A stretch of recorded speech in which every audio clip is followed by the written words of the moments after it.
Notice how Paul addresses the Philippians in verse 12. He says, "Therefore, my beloved, as you have always obeyed." He doesn't need to cajole them or guilt them or shame them into obeying. He knows that obedience is the natural response of every heart that's been changed by grace. If you are a Christian, you want to obey Christ. This is in you already. Not just because of what Christ has done for you, but also because of what he does in you. Look at verse 13. For it is God who works in you, both to will and to work for his good pleasure.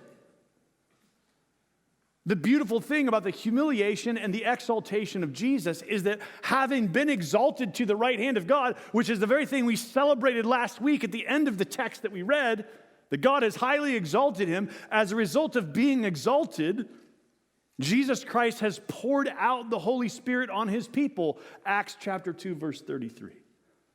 And what that means is God doesn't just work on us, God works in us. And Paul understands this is what sets us apart from God's people in the Old Testament. They had God's law standing outside of them, telling them what they should do. But we have God's Spirit living inside of us, actually transforming us from the inside out. So that means we have not just the desire to change, we have the power to change.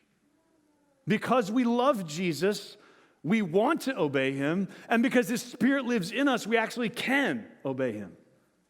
In Jesus Christ, there is a new beginning for the people of God. There's a new beginning for you. There's a new beginning offered to the world. And so in light of that, work out your own salvation. Live it out.